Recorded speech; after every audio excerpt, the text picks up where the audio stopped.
Hey. Hello, everybody, and good morning, good evening, or good night, wherever we are in the world today. So, we want to say thank you for stopping in to the fantastic show that we have in store for you today, right? Going from live, going from unwrapping the 7 Ds of autism to having some clarity, some hope, and a vision of how things can shift for you if you're that one, that family that's stuck or coming through things, standing up, showing up, doing what you have to do, but you really, some days are, if you can't take another breath, can't take another step. Well, if that's you, I want to let you know you're in the right place. And if you're on the other side of that and you've got some things, some systems in place and some processes that you could share, please, if you stop in here, use the chat in the comments section as a place to communicate with us, right? So our ask, so we can get this thing going, is a couple of different things. One, as I just mentioned, right, let us know where you are, where you're coming from, and maybe what part of this piece of life you're dealing with or that you're curious about, or you're kind of in between that and you just found out and you're not sure what's happening. So I want to say thank you for stopping in again and also appreciate the support we get from Comeback King Enterprises, who are sponsors of these programs and conversations with Geoff, who hosts these. So, and my name, by the way, is Geoff Tyson, and I'm affectionately known as the Comeback King. And I'm excited to bring to you our guest and a woman that has done amazing things, a mom in and around autism, and has, went from battling to being an advocate to this place, to this space, all over the place.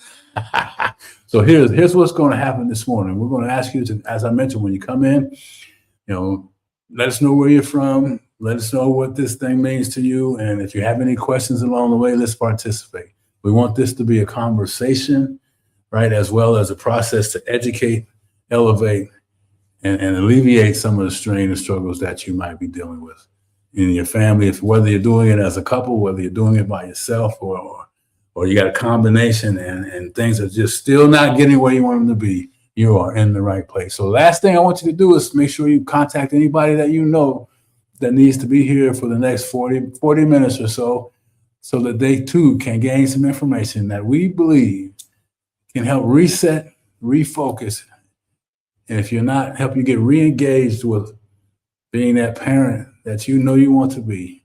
So anyway, hey, listen. All right, enough of that stuff. So let me just say this again. My friend and our next guest, Tiffany Coleman, is a mom who's experienced this stuff. She's done the journey mostly on her own, and going from the struggle to the advocacy spot, an author, speaker, coach. So ladies and gentlemen, this morning, help me bring to our conversations with Geoff, my friend, Tiffany Coleman. Hello on this bright Saturday morning. I want bright colors so we can have some sunshine wherever we are. Well, it's sunshine where you are. You always bring sunshine. So yes. You always bring sunshine. We're so glad to have you here this morning, Tiffany. So thank you for carving out some time on your busy day to bring some light to sometimes what feels like a real dark subject. Sometimes it's got to be a heavy subject. Sometimes it really is something that we have to really work with. So why don't you tell the folks what we're in store for today? All right. So yes, today we want to talk about autism as we begin to approach Disabilities Month, Disabilities Awareness Month. We want to shed light on autism today. What it looks like, what the diagnosis process is, and just talk a little bit about some of the feelings that sometimes are attached to it. A lot of times, people who aren't sure once they get the diagnosis, they go through the D's. The D's are disappointment. It could be that, at one point they thought that their child's future was going to look one way, but it now looks totally different. So what we want to do is go from advocacy to getting them to a place of agony to advocacy.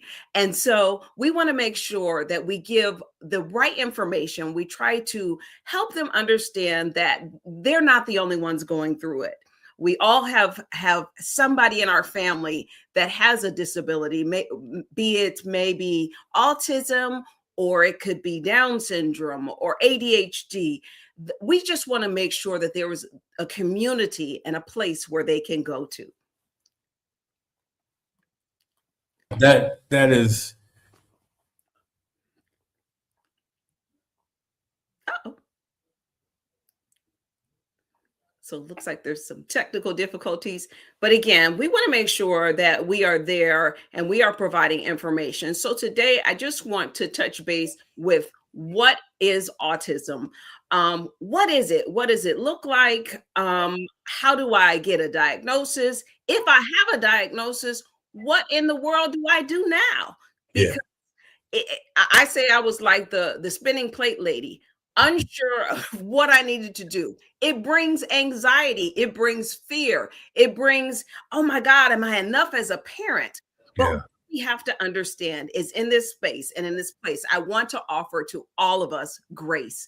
Give yourself grace to learn, grace to go through it, and know that you are graced with now a community that is willing to help in any way that we can. Yeah, you know, I appreciate that, and but even though our intentions might be solid, and there's still some folks. I mean, you're a living example. Why don't just give? I know we've talked about it before, but I think it's always important for people to kind of see who you are today, Tiffany, but also more importantly, that moment when you were in this space that we're talking about. What was it like for you? So it was very isolating. Typically what you see in our community, it typically takes our children a lot longer to be diagnosed. It took 8 years. I felt like I was in agony. I was exhausted. I had banged on every door that was out there, and it seemed like they were all being closed in my face. I didn't understand that, hey, there's certain lingo I need to be able to speak. There's certain things I needed to know. So what I had to do was educate myself. And I just want to encourage those that are listening today to understand that you are the greatest advocate for your child, for your family member, for your loved one. You have to gain the knowledge to be able to ask the right questions. And it's okay to ask questions.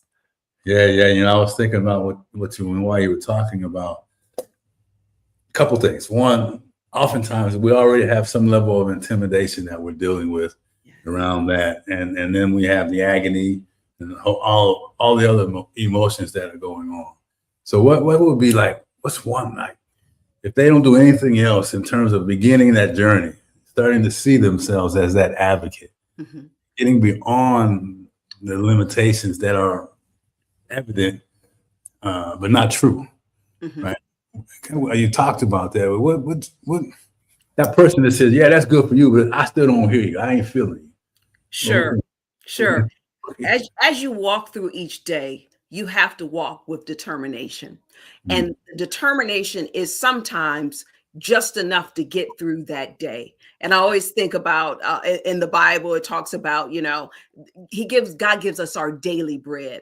And sometimes we want to get a smorgasbord. We want to have it all at once. Yeah. But sometimes it's just those little things and being consistent at those little things, those little options that you choose each and every day to wake up and with the right attitude.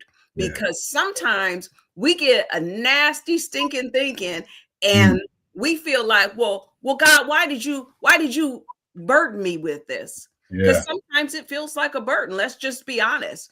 But we have to look at it as a gift, and that God trusted you enough. Your child, with your loved one, he trusted you enough because he doesn't trust everybody. Yeah. I love that. So when I hear you saying trust, you, that mom, that dad, that parent, that means what I'm hearing is that he, whatever comes along with the things that cause the struggles and all of that he trusts that you will find a way to be the parent that child needs. Is that kind of what you're saying? Absolutely true.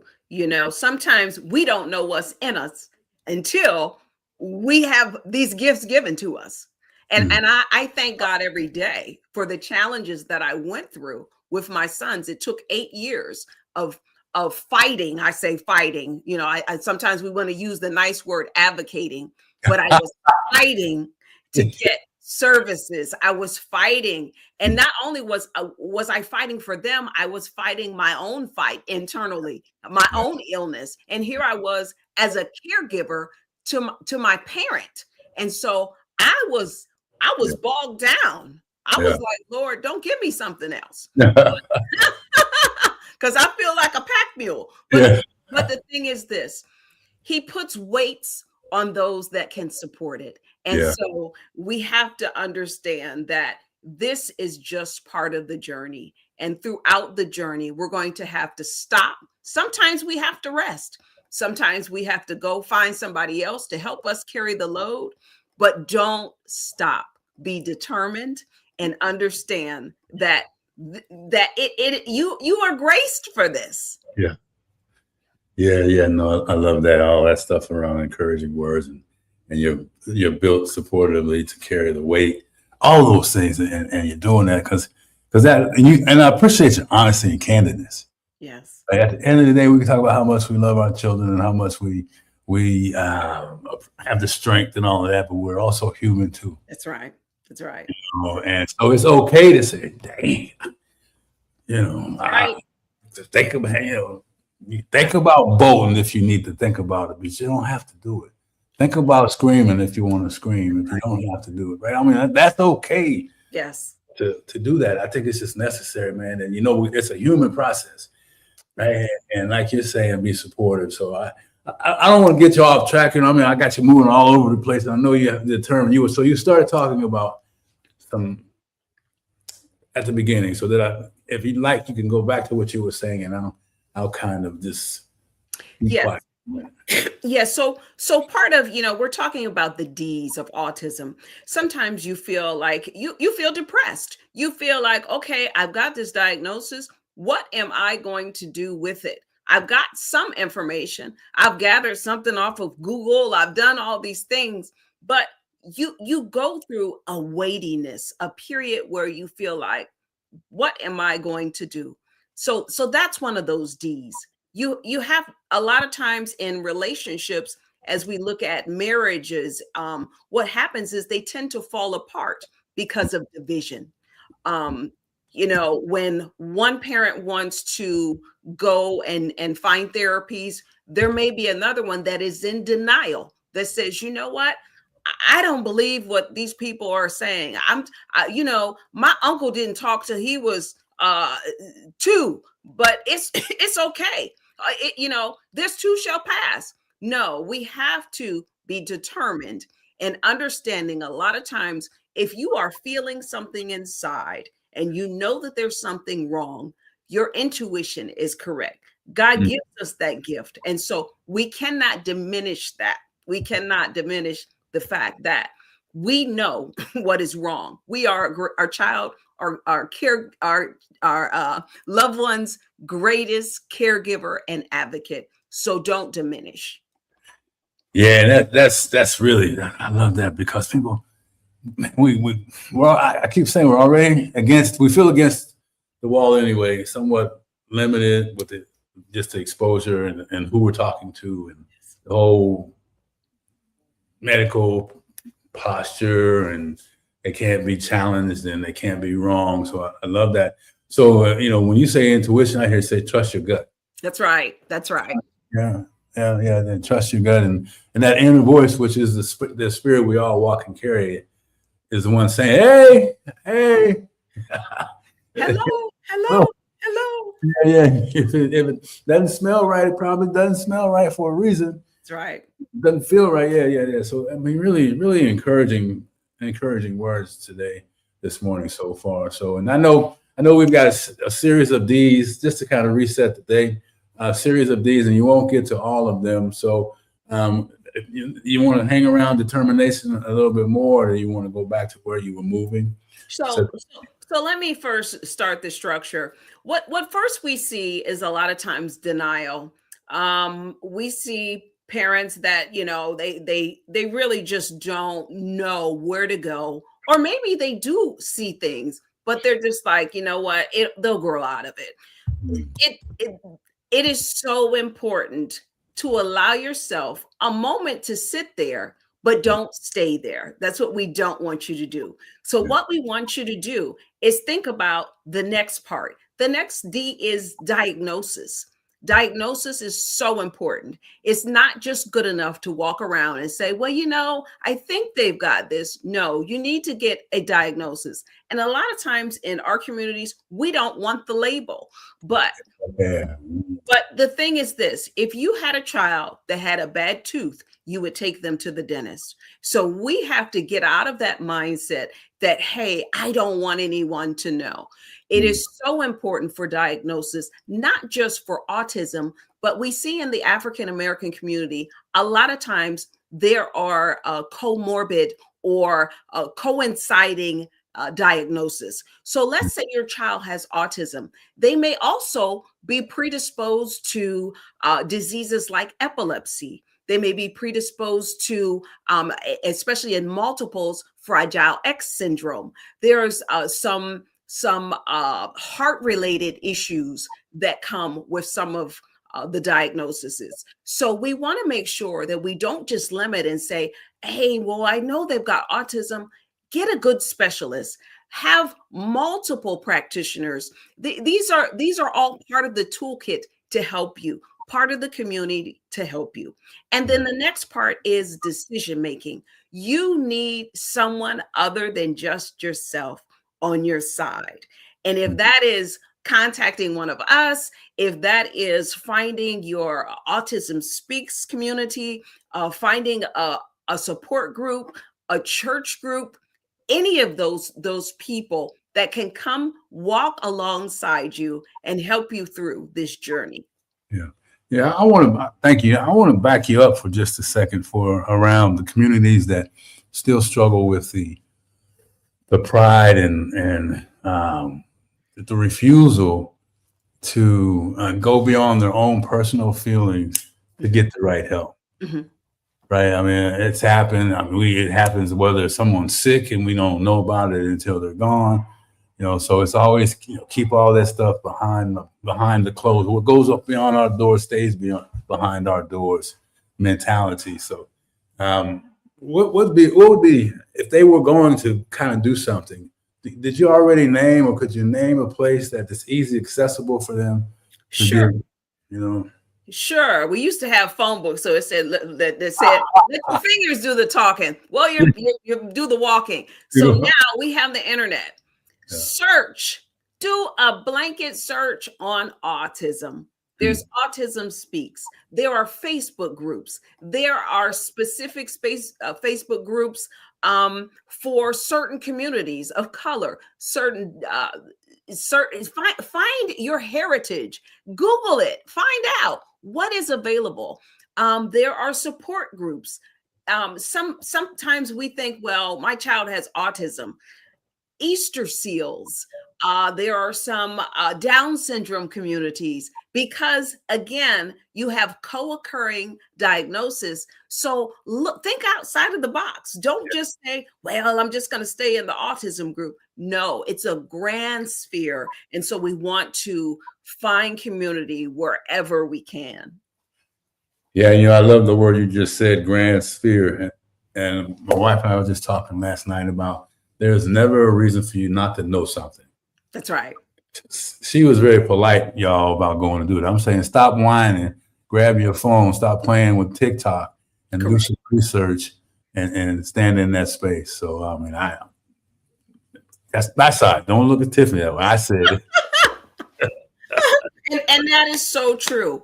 And then what people a lot of times don't do, they have one doctor. They have their regular, pediatrician. No, on board a specialist, whether that is in genetics. Sometimes in our community, we don't think about the fact that what is going on genetically. Is this something that is constantly reoccurring? We want to make sure that, hey, what is it that we can do in this generation to help the next generation. Because of a lack of knowledge, the people perish. And Yeah. so if we get the information through practitioners that are educated on the subject, if we sit in conferences, I do panel discussions all the time. And I just want to encourage you. A lot of times they're virtual. You can Yeah. sit in the comfort of your own home. If your child has a behavioral problems, you can sit and listen and glean important information and resources to help you through. You are not alone. I felt like I was alone. And it is my goal to make sure that no one else feels that way. Yeah. Yeah. And kind of at times, at first you were. Yeah. You Yeah. shared, Yeah. so that's the real thing. You not only felt that way, Yes. but you are that way, was that way for you, just like it is for someone out there today that you might not be on this call directly, but you might be on or hear this and know that. So we encourage you, right, to share this information. Yes. It's going, I'm twisting Tiffany's arm to put something together that and really begin to create a journey from wherever you are, from despair to pleasure, right? And or from a higher level of enjoyment, because you've already done some of the things that she's going to probably talk about and find out. So let's talk more about the 3Ds. I'm going to be quiet and let you keep going. So again, a lot of times we feel depressed, we feel disengaged, we feel we feel in dismay because it's like, okay, I've got this diagnosis. I don't know what to do. It's overwhelming. Yeah. And so what I would say is each and every day, it is a daily task. There's another D. It is a daily task. So what I did, and I incorporated in my household, was ensuring that there was some structure. Yeah. And so what I did was we had what was called mommy work. My sons were nonverbal. I remember at first having to show them how to use sign language to say what they wanted. If they wanted more of something, then we would sign that. And then little by little, what I would do was every day for a few hours, I would sit down with them after the educational system had them maybe for the day. I took it upon myself to create structure, to create routineness. And what we did was mommy work. These were supplemental things. I was able to get this information off the computer. I would give them games that were fun. If it was, you got to learn your numbers, hey, why not make it fun? They had no clue. Yeah. Now they did sometimes because they were like, look, we don't want to do this. I'm still a child. I feel like, well, I don't want to play.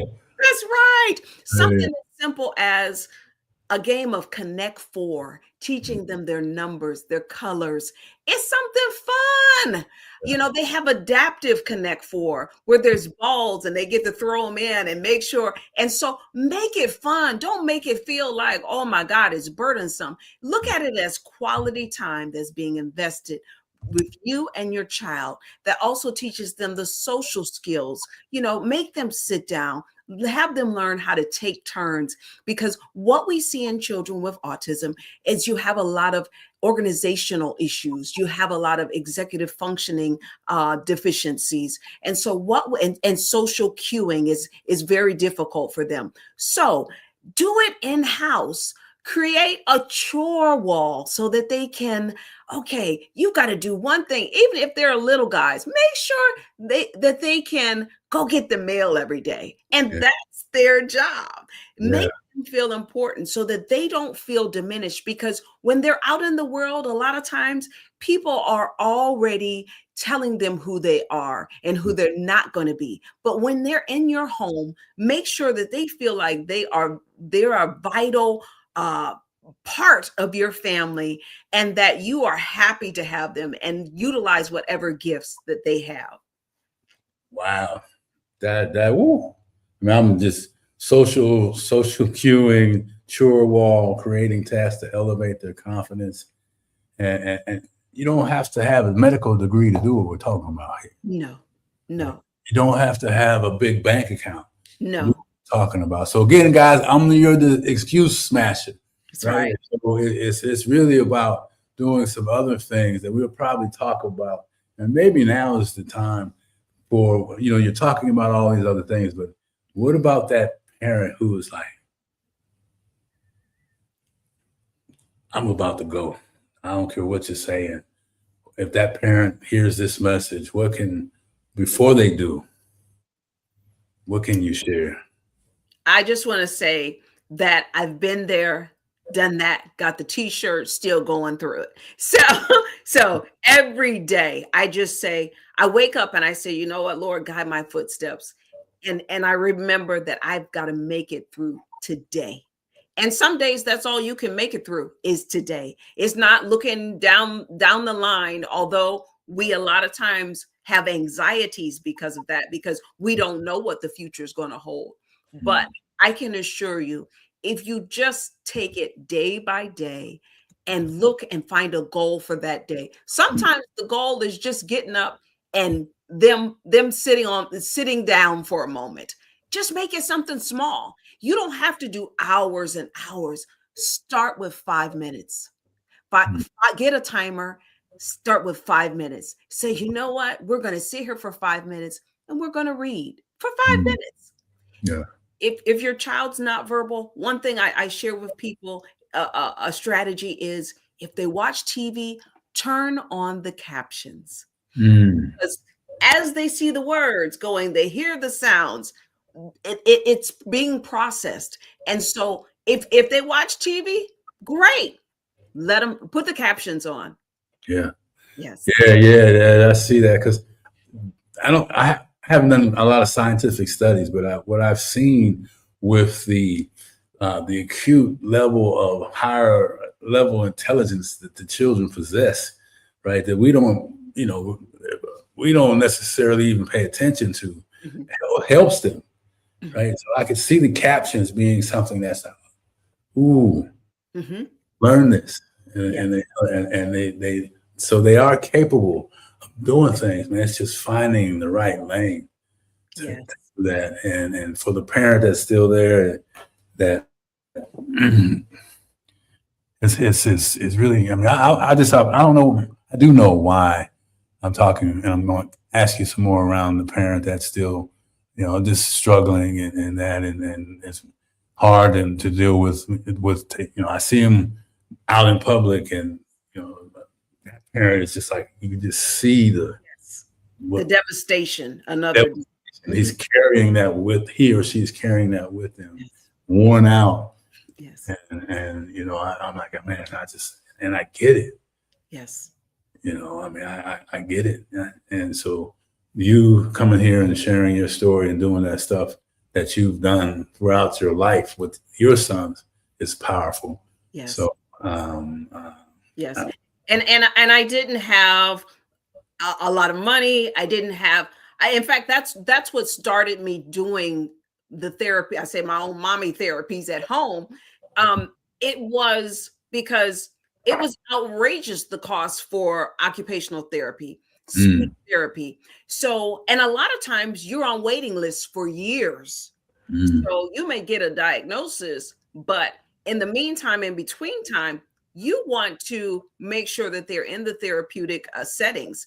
And so what I learned was, hey, I've got to do this at home. If I want them to learn to read, then guess what? I had to sacrifice, and I had to say, you know what? We're going to sit down. And that's hard for us because we come home from our jobs. We're overwhelmed by the emotional toll that it takes. But I say it this way: pay now or pay later. What you want to do is you want to invest that time. I don't care if it's just 5 minutes. Do 5 minutes for a month. If it's then kind of graduate to 10 minutes. Do what you can, even if it's just showing them their letters. If they're little guys, just show them their letters. Work on 1 letter a day. 1 letter a day. And that is what consistency is, what is important. It's not the amount of time, but it is the consistency. Our children with autism, adults with autism, they need routineness. They need a schedule. Make sure you have visual aids to help them throughout the day so that that alleviates some of that stress and reduces the number of tantrums or breakdowns. Make sure you have some sensory items. Go buy a little dollar store fidget. Take them to the dollar store. Let them find something that is important to them. My son's things were trains. So what I would do is, I remember when they were in kindergarten, they would break down crying because, again, they weren't verbal.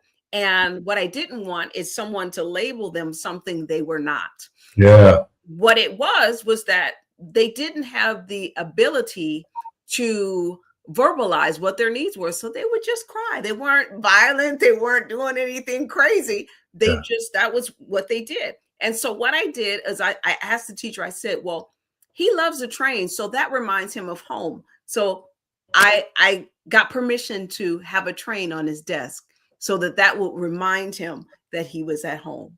Wow. You know, that there was something from home there. Yeah.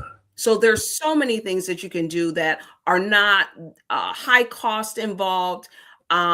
Weighted blankets to help soothe, things like that. Music, you know, just create a space in your home. I don't care if it's just a beanbag chair for $20. Create a space that's theirs, that's comforting, and you know, utilize it. Yeah. You know, because here's what I envision doing those things at home consistently with, like you're saying, 5 minutes, because 5 minutes turns to 10 minutes and 10 minutes turns to 20 and et cetera, et cetera. So the timing and the consistency is there. So, you know, I've got a guy here in Houston. He's done amazing things with his son.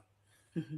And, you know, and because they couldn't afford the therapy, right? He just really, kind of like you did, figured out the time you spent, you had intention. That's right.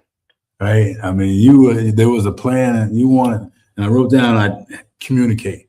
You knew how your children could communicate. How many parents are out there that don't know how to even do that? That's right. That's right. That's right. And you've got to know your child better than anyone else. Yes, you send them to school, but you should know more than the teacher does about where they are developmentally, where they are educationally, so that you can better prepare for IEP meetings, those meetings that you have to go into. I was in the educational system, and what bothered me the most was how many parents came in and they just signed off. This is a legally binding contract between you and the educational system. It wasn't read. They just went with whatever they said, never advocating and pushing back and saying, you know what? Well, when I'm doing this at home, because I was able to say this, when I'm doing this at home with them, they're not at that level that you're claiming that they are. Yeah.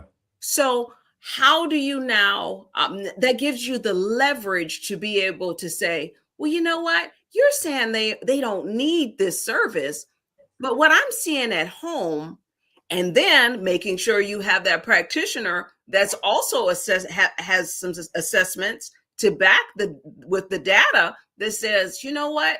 Hey, I think I'm going to have to push back, and I'm going to have to ask for. You're saying they only need 10 minutes of OT this week. Well, guess what? I want us to work together, and it's not to be in a hostile tone, but it is to work with them, because you can't have the expectation that the school is going to do everything. It is a collaborative effort between home and the educational system and the medical system. You have to work together as a team. Yeah. But ultimately, no one's going to save you. That's right. That's right. They may throw you a life preserver, but you gotta kind of pull yourself as well. All right, you have to do that, I get it. I mean, I know the pain, and I may sound a little harsh in some of the things I'm saying, but I want you to know, folks that are listening, that it is out of sincerity to the point that it gets you to hang in there, the point that gets you to start to think about some of the things that Tiffany is talking about, some of the things that you can do at home, right? And you mentioned the practitioner several times as a resource. They're more affordable at times. They're more open to some non-traditional medical practices and all the things that are studied on a certain line of vertical children, and not including the rest and all the other things around the social environment that the kids suffer with. So I just, man, I have so much hope when I hear you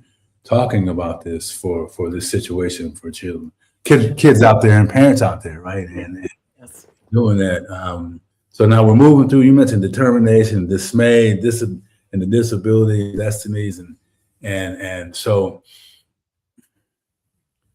what have we missed anybody? I'm thinking of phase one is like, I found out, Mm-hmm. right? And those D's all apply through that process. Have we? Yeah. Is there anything else that we could talk about around that, like when you finally? Sure. Yeah. Sure. And I really didn't touch much on diminished. A lot of times what Yeah. we see in the school systems and what we see out in the communities is people tend to put these individuals in boxes. And they say, well, Johnny, he's got this label, so let's sit him on the wall and let him sit here in school and not have much of a standard for them. I Mm. just don't believe in that. I Mm. believe that you have to stay determined. You have to understand that I call them subject matter experts. Each and every one of these individuals has at least one, maybe two, maybe three things that they are an expert in. Yeah. I had one child that was an expert in phones. He could see you walk through the door and know what type of phone you had, what it did, all of the features and accessories. I had one kid that was a subject matter expert in vacuum cleaners. My children are subject matter experts in sports. They can tell you at about 3, they could give me the full draft, all 300 players, and spelled all their names correctly, but they couldn't tie their shoes, so and that's just an example, is that they have a brightness that has to be unlocked. And Yeah. so it is up to you as a parent to figure out what that thing is. If it is whatever it is, if it's statistics, if it's words, some kids, words are their thing. They can read words that they shouldn't be able to read. Yeah, I've seen that. Yes. So don't diminish who they are. Find their niche, find their place, and find things that will interest them. If their fixation is sports, then hey, let's see, are you good physically with sports? If not, then let's look at, hey, what about sports media? What about broadcasting? What is it that you can do for the future? Because what I want to encourage individuals to understand, that they can have a bright future and a destiny, and don't diminish down and say, you know what, they've got this, they're not going to become anything. Because what I tell my sons is this: I'm not going to be here forever. So Yeah. I have to make sure that you are prepared. And I hate to have to say that, but that is one lesson I learned when losing my parents. I said, you know what? We prepare our children to live life, to grow up, but we do not prepare them for our demise. And Yeah. so it is so important to Yeah. begin to make the right decisions, that other D, that decision making sure that they have the right education. understanding what the parameters are once they graduate from high school. What is that going to look like? Are they going to want to live independently? Are they going to want to, are they able to drive? Are they able to hold down a job? If not, what do I need to do to prepare them? Yeah. Yeah. Wow. That's like, holy smokes. That was really powerful in terms of, prepare. Cause I was sitting here thinking, cause my mom, and I love her, God, the rest of her soul. She, I was that kid. This example, stay with me, because I know I was that kid that really struggled in school, and kids made fun of me. So, but I heard about this class that you could go to that, where people that get on a small bus, got on the little yellow bus to go to, and I would see those kids, and and I'm a kid now watching another kid at school, and they just played. They weren't doing anything. They didn't have to do some of the things I was struggling with in school, right? Like trying to read, trying to write. And I remember saying, I want to go I want to go to that class. And my mother said, where'd you get that idea from? And anyway, long story short, she talked about advocacy. I said, in no way will you drive my son to that class. Okay. All right. And whether it's directly or indirectly. So we have to be careful about the ones that are in the classroom sometimes. What my point. And have you found that to be something that's, I know I'm not unique. I know I didn't the only one that experienced that. Oh, absolutely. Absolutely. And that is part of acceptance and making that child feel confident regardless of what label they have.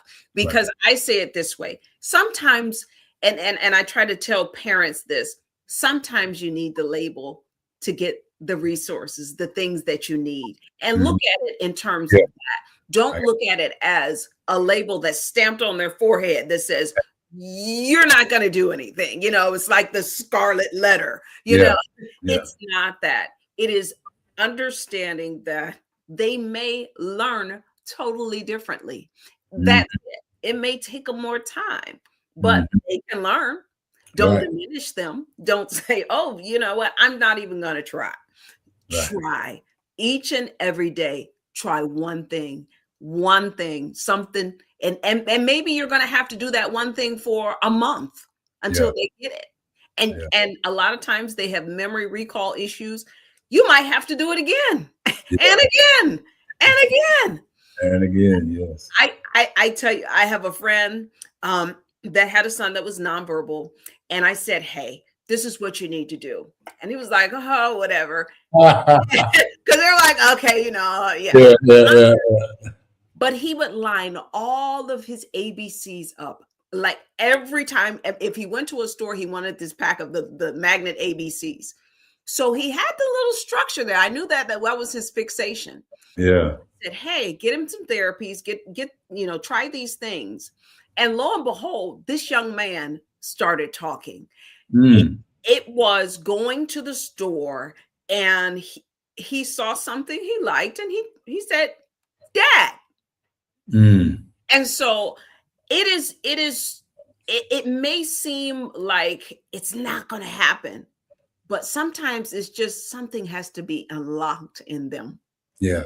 And so you, as a parent, may have that key. And so just remember, you are the keeper of the keys. And, I say it this way. I'm not, I pray they become nuclear physicists, but if they don't, guess what? That we might hold them being independent as, what? They became a nuclear physicist to me, Yes. Yes. Yeah, I get it, because I'm thinking about a friend of mine whose son was able to graduate and then live on his own and had a job. And I don't know how, I have talked to him in a long time, and I saw the progression. Yes. That's like, it does something for you. It does. And each family, when I get to interact, and they call me back and they say, you know what? I wasn't a believer, but you're right. If I do this, it worked. They started doing, and again, it's small things. We have to be grateful for the small miracles. The small miracles. And I always say this, that to that parent that feels like, hey, this is just unbearable. I go into hospitals where parents wish that they had their children at home acting up because they're monitors or they're paraplegics or whatever. And so we have to be grateful for the gifts that God has given us. Mm-hmm. Yeah, it really is about seeing all of these things we're talking about as a lifestyle. This so happens to be the lifestyle that you're in, and that they're not limitations. They are, designed to create the strength so that you can discover how your children respond, so you can create a safe environment for your children at home. Yes. And you can do this on your own if that's what it looks like. Right.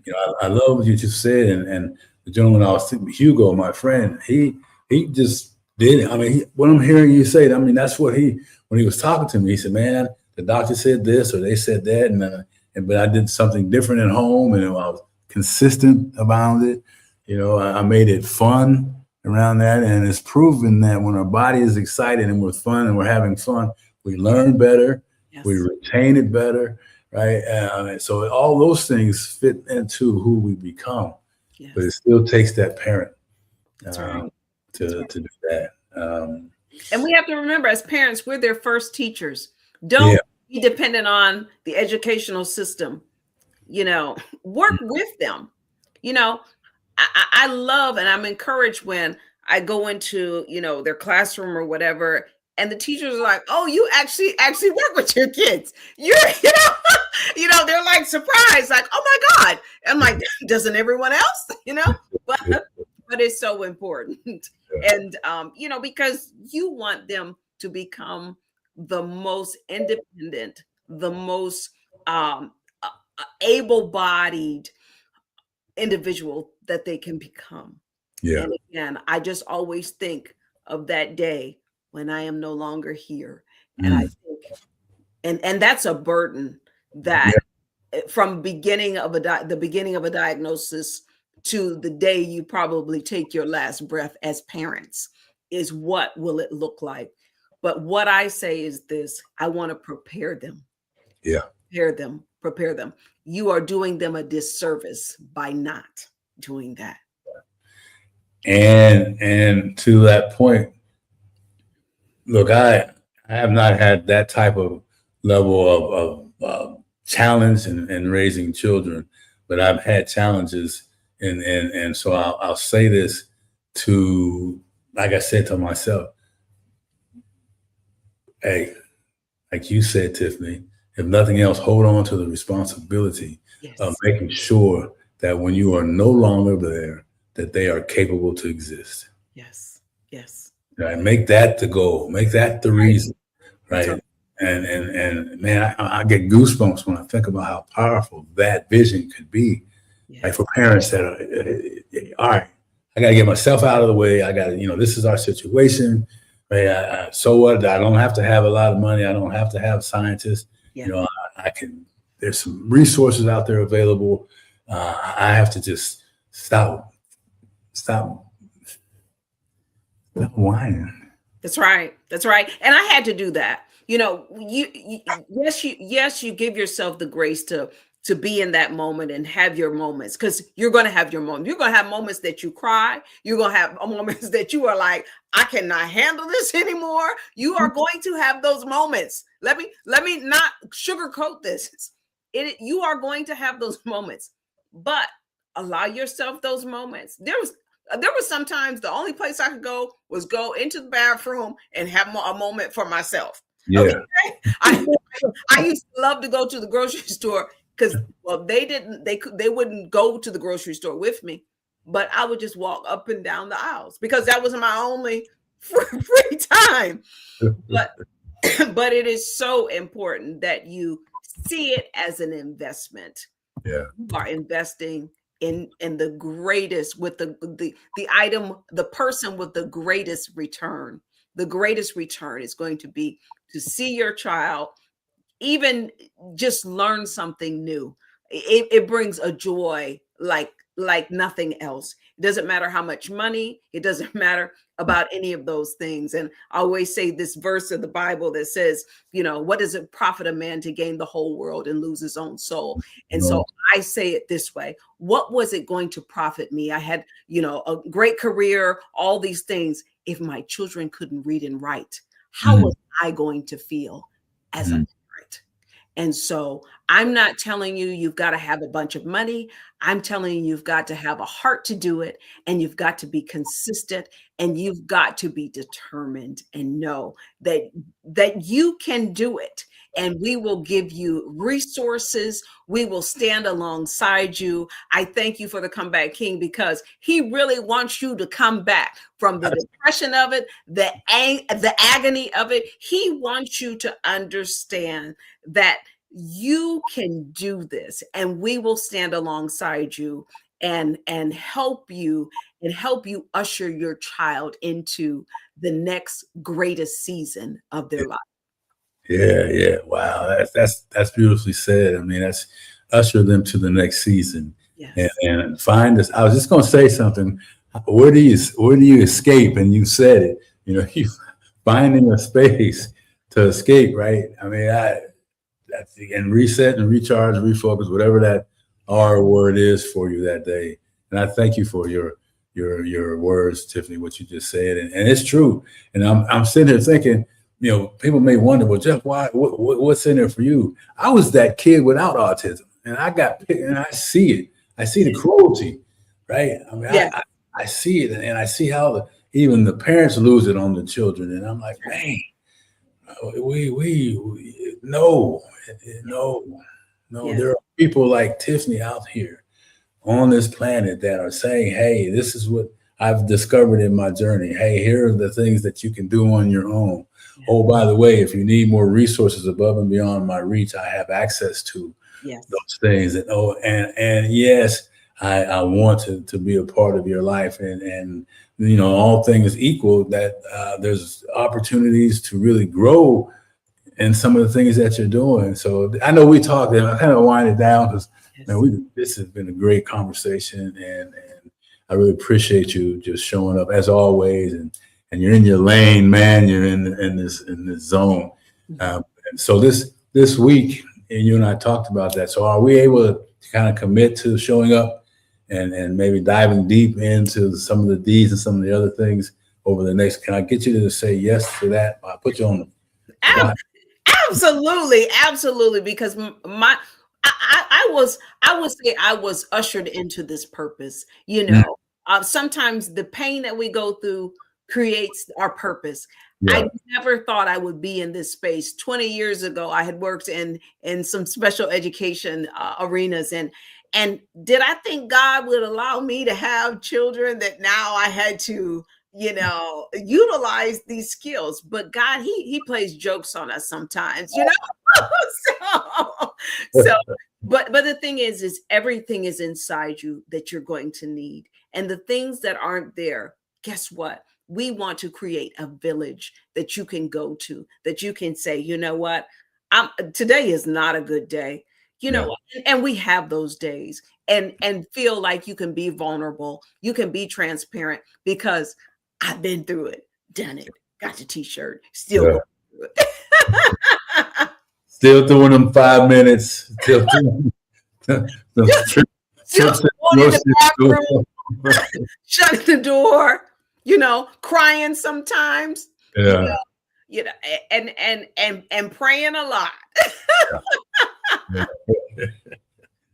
Yeah.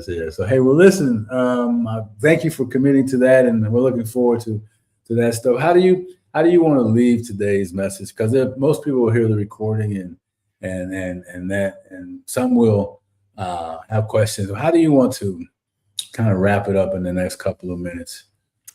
I just want to say, you know what? I may look like, oh, she's got it all together. I was not. It was not all together. I was stressed out. I was overwhelmed. I was I was in dismay. But I want to take people from the agony of a diagnosis to the advocacy of it, and understanding that God allowed what he allowed, and he willed it. And he knew that you would be strong enough. He knew that you, despite the ups and downs, the ebbs and flows of dealing with someone with a disability, it is a gift. And so if he gave you a gift, you definitely don't want to give it away. You want to unwrap it. And it is so important as we begin to teach you how to unwrap the gifts found within your loved one. We just want you to know that we are here for you. We are here to support you. And if there is anything that we can do to provide resources, provide information, we are not gatekeeping, as they say. We are going to ensure that you get that resource.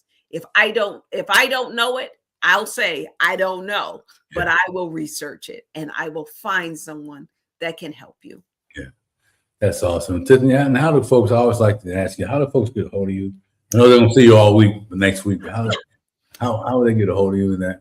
So, of course, you can reach me on all the social media platforms. My name is Tiffany Colvin, Colvin. Yeah. So I encourage everybody to do that. So, Tiffany, listen, I know it's Saturday. I don't know if you got sunshine where you are. We do here. Not like you do. I had to put on my own sunshine. Well, we're grateful that you did, and grateful that you always show up with it. This has been amazing. I mean, there's tons of stuff in here, and I encourage everybody to, I'm got 2 pages of notes myself, and I need to go back and really just go through, because here's the thing. And before you go, and tell me what you think it is. Sometimes the little things that that you've used aren't sexy. They aren't exciting. No. So a lot of people, I think they don't believe it. Yeah. You know what I'm saying? I mean, it's just like when I talk to people about the comebacks in their lives, and you talk about, the mirror moment and just making a shift every time.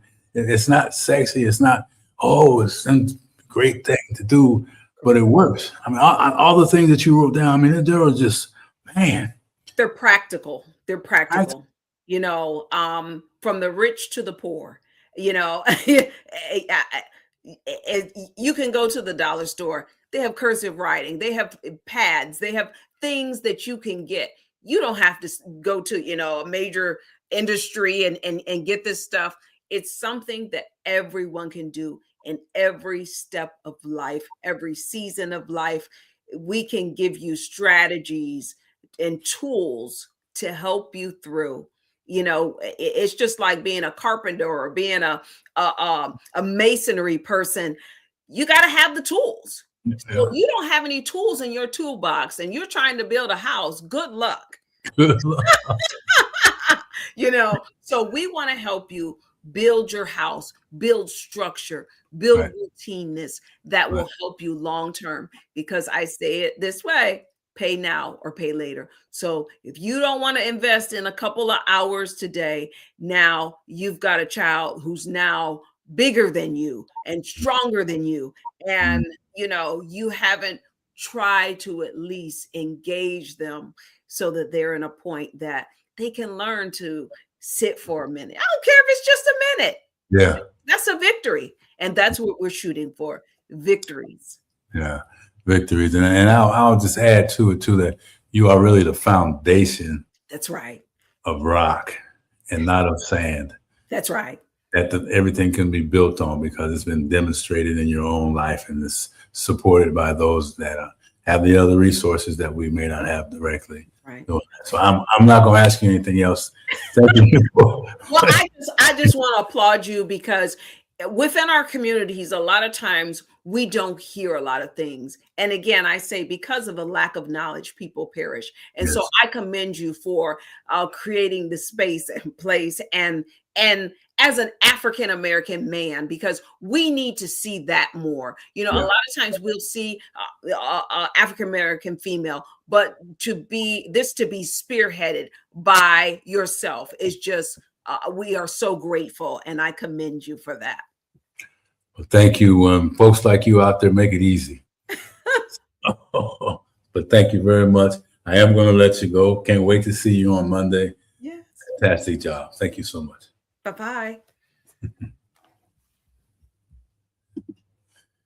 So like always, conversations with Geoff, we want to just recap things in like 1 minute and ask you to make sure that you take some time and go back and listen to this recording and share this information with your friends. You know, if it's going to be the replay for most of you, you can still reach out to us. Your comments still matter. You can DM us if you need to get contact right away. And really, really, really, I ask you one question like I always do. Can you begin to see your life, the comebacks in your life as a lifestyle, like Tiffany was saying, around the challenges, seeing those as opportunities to grow, seeing those opportunities to physically strengthen your soul and your spirit, right? I mean, can you do that shift? 5 minutes. She says 5 minutes a day. Right? 5 minutes a day, but do it every day, and do it for 5 minutes every day, not 1 minute one day and then skip a day or two and then come back, because it will not work.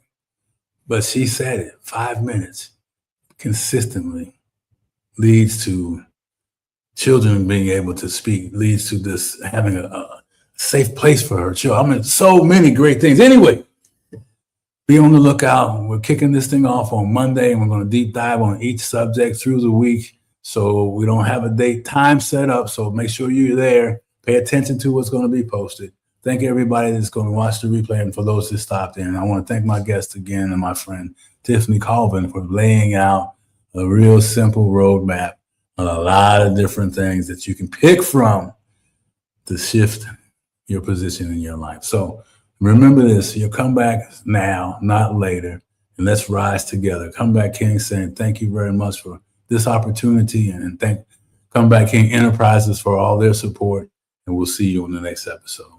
All right, bye-bye.